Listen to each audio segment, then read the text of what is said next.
तो क्या welcome to my YouTube channel exploring maths. और आज सीखने वाले लॉज ऑफ एक्सपोनेंट, यानी कि जो एक्सपोनेंट होता है 2 × the power 2 plus 3 is equal to 2 × the power 5, ये सब होता है एक्सपोनेंट। तो हम उसे कुछ लॉ सीखने वाले हैं। सो लॉ नंबर 1, इससे पहले हम नंबर ले लेते हैं। लाइक मैं पहले लेता हूँ a/b, ठीक है, मैं ये नंबर ले लिया एंड m एंड n, ये हमारे मेन एक्सपोनेंट m और n हमारे एक्सपोनेंट बन गई, ये हमारे नंबर बन गई। सो हमारा लॉ नंबर 1 कहता है एक्सपोनेंट का कि अगर कोई एक नंबर है, लाइक ये जो नंबर मैंने लिया a/b एक नंबर है, उसके पावर m है और वो मल्टीप्लाई में है a/b जिसका पावर n है। सो हमेशा जो है एक्सपोनेंट में वो a/b अगर सेम नंबर रहा तो a/b ये कॉमन में आ जाएगा, प्लस ऊपर में आ जाएगा m प्लस n, ये हो जाएगा हमारा जाएगा एक्सपोनेंट का लॉ नंबर 1, ये कहिएगा। फिर मैं आपको एक्सप्लेनेशन जैसे एग्जाम्पल में अगर मैं ले लूँ, एग्जाम्पल में मैं a की वैल्यू में मान लेता हूँ 5 एंड b की वैल्यू में मान लेता हूँ 3। सो a/b और मैं m की वैल्यू मान लेता हूँ पावर 2 एंड n की वैल्यू में मान लेता हूँ 3। Okay, a/b power m into a/b power n is equals to 5/3 into the power 2 into 5/3 into the power 3 is equals to 5/3 into the power 3 plus 2 plus 3 is equals to 5/3 into the power 5। Answer, अगर आप इसको into इसको सबको multiply करेंगे तो इसका under root निकालेंगे तो वो यही निकलेगा। सो आपको पर हर एग्जाम्पल, आपको हर नहीं लेकिन कुछ कुछ मैं आपको एक्सप्लेनेशन के लिए मैं एग्जाम्पल ही देता रहूँगा। तो ये था हमारा पूरा लॉ नंबर 1 कहता है। और लॉ नंबर 2 जो कहता है अगर m n से बड़ा है, सो देन उसके बाद अगर a/b ये पावर m है और डिवाइड में है a/b से n, तो वो बन जाएगा a/b n-2n। ठीक है, अब इसका भी एक सिंपल एग्जांपल ले लेते हैं। जैसे कि एग्जांपल में ले लिया a is equals to 5, b is equals to 3, n को मैं ले लेता हूँ 2 एंड कर लेता हूँ 3।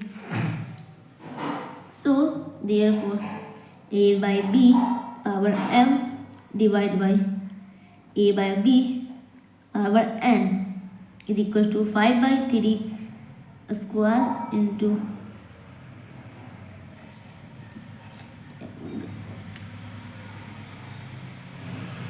पावर 3 इंटू 5/3 n यानी कि पावर 2, तो हो जाएगा हमारा 5/3, 3 minus 2 is equals to 5/3 power 1 is equals to 5/3। Answer, ये हमारा कहते हैं लॉ नंबर 2 हमारे ये है,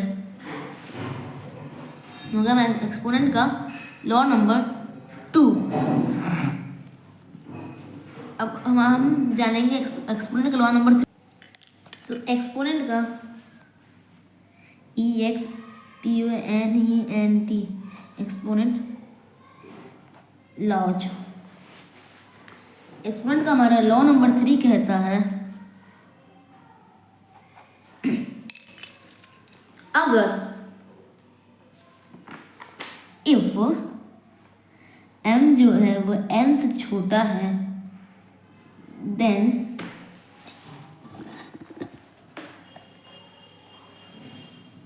अगर a/b है into the power m divide by a/b into the power n, तो उसका हो जाएगा a/b by power m by a/b power n is equals to 1 by a/b n minus m।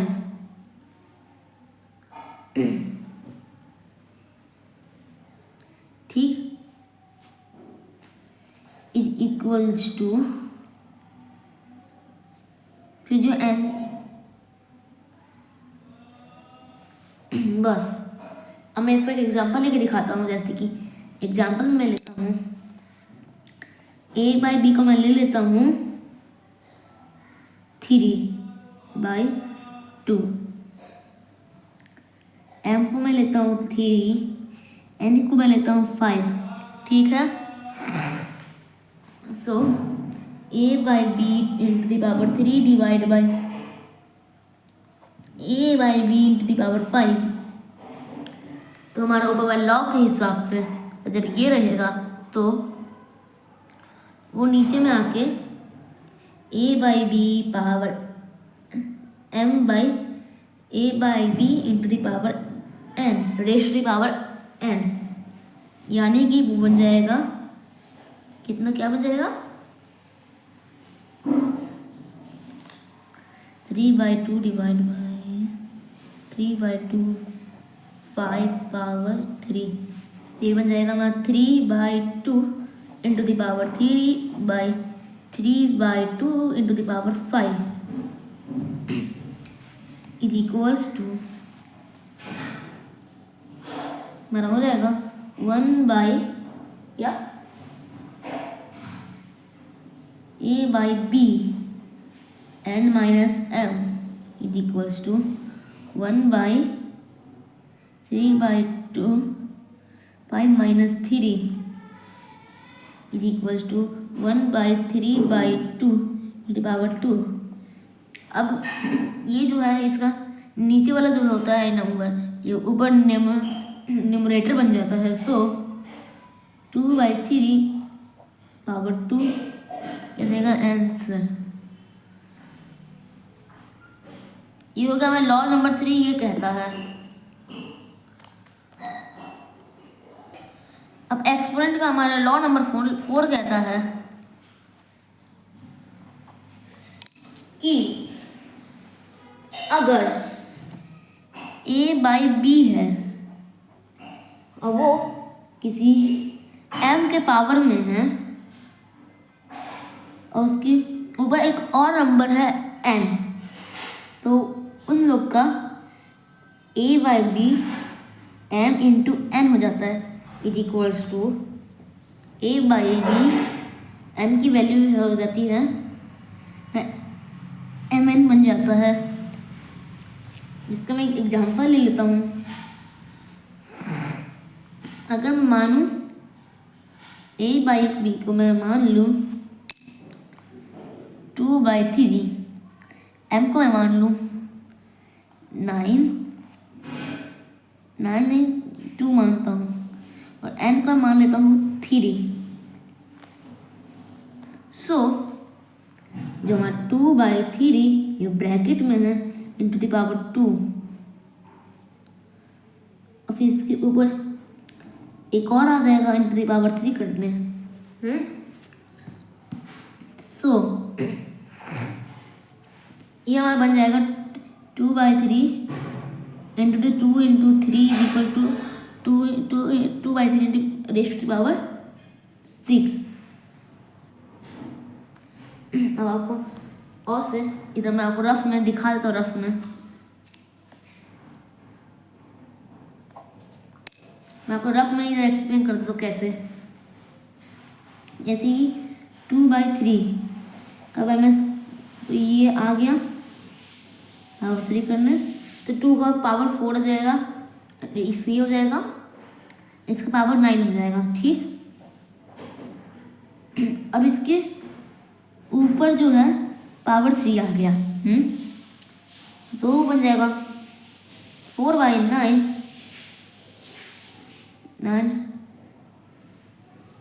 दी हमारी ये हो जाएगा। ठीक, अब अगर हम इसका 64/729 को अंडर में डालेंगे, अंडर क्यूब में,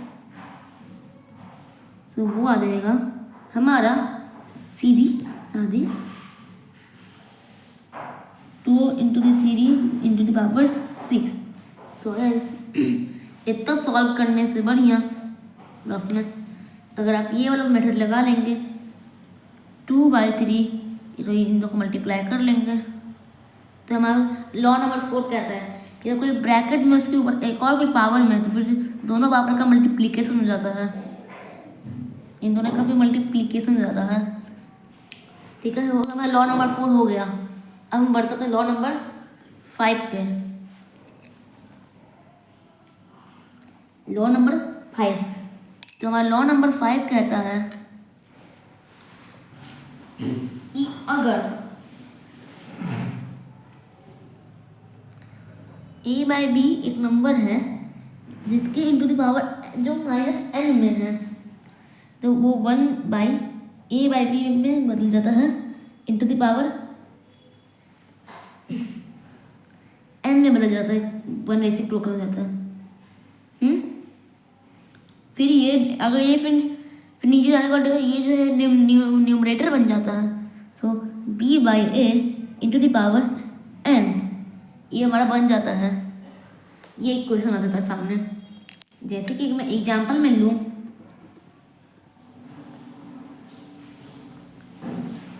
कि मैं a/b की वैल्यू में मान लेता हूँ और -n की वैल्यू में मान लेता हूँ। जैसे कि a/b की मैंने वैल्यू मान लिया 3/2, -n की वैल्यू मैंने मान लिया 5। सो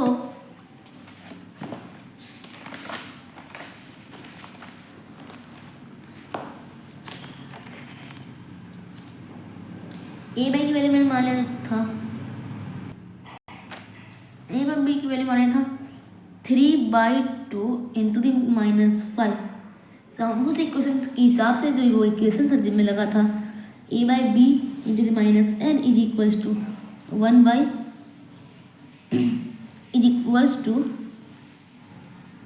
3/5 into the power -5, 3/2 into the raise to the power -5 है, रिवर्स 5।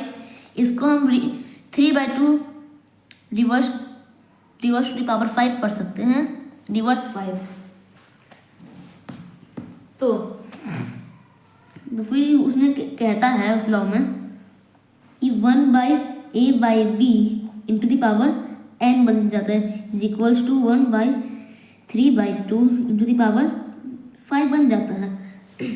ओके, फिर उस लॉ में ये भी कहता है कि वो न्यूमरेटर जो है नीचे लो, डिनोमिनेटर फिर न्यूमरेटर में बदल जाता है, फिर ऊपर आ जाता है, यानी कि वो न्यूमरेटर ऐसे बन जाता है। तो इसका भी सेम चीज़ ये ऐसे होगा, इधर आएगा 1 की जगह। सो 2/3 इंटू द पावर 5, ये हमारा हो जाएगा b/a into the power n में बदल जाएगा ये। तो ये होगा हमारा लॉ नंबर 5। ये कहता है, ये हमारा लॉ नंबर 6 कहता है, एक्सपोनेंट का लॉ नंबर 6,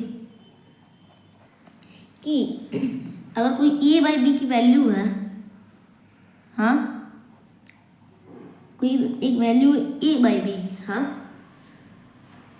उसकी पावर 0 है तो उसका आंसर हमेशा 1 आएगा। तो इसका एक एक्सप्लेनेशन आपको बताता हूँ, जैसे कि एग्जाम्पल में ले लेता हूँ। a/b की वैल्यू मैंने मान लिया वो है 2/3। हाँ, मैं m डाल देता हूँ। कैसे? सो m की वैल्यू में डाल देता हूँ 2। और दूसरा एक और नंबर है, एक और m है, उसकी वैल्यू भी 2 है। सो a/b जो है ये power m divide by a/b into the power m, ये आ गया एक इक्वेशन। जो हम लॉ नंबर 2 में पढ़ रहे थे, बस उधर n था m की जगह, तो a/b m माइनस m बन जाएगा। यानी कि a/b में 2 - 2 हो जाएगा। यानी कि जो a/b की वैल्यू थी, यानी जो a/b की वैल्यू मैंने 3/2 ली थी, उसकी वैल्यू तो वो आ जाएगा यहाँ 2 - 2, तो 3/2 इंटू दी पावर 0 बन जाएगा, इज इक्वल टू 1। मैं इसका अगर आपको रफ करके दिखाऊं तो वो कुछ इस कदर होगा, 3/2 into the power 2 divide by 3/2 into the power 2 a/b/m is equals to 3/2 into 3/2। अब ये रिवर्स हो जाएगा तभी मल्टीप्लाई में आ जाएगा, 2/3 इंटू 2/3। ये 3 से ये 3 से 2 2 2 2 cut, is equals to 1/1 is equals to 1 answer आ जाएगा। सो इसलिए कहते हैं thus a/b to the power 0 is equals to 1 always. तो अब हमारा लॉ नंबर 7 जो है वो ये कहता है, लॉ नंबर 7 कि अगर कोई एक नंबर है a/b, उसके ऊपर पावर -1 है, तो उसका आंसर रेसिप्रोकल हो जाता है b/a। Power a is equal to b/a। ये हमेशा एज यूजुअल, जैसे मैं लॉ नंबर 5 में आपको एक्सप्लेन करके बताया था, उन सब का रेसिप्रोकल हो जाएगा, वही लॉ नंबर 7 में कह रहा है, लॉ नंबर 7 पे। तो हमारा हो जाएगा यहाँ पे एक्सपोनेंट का सारे लॉस खत्म, और फिर हम लोग स्टार्ट करेंगे एक्सपोनेंट का मेन चैप्टर 5A इसके इस वीडियो के बाद।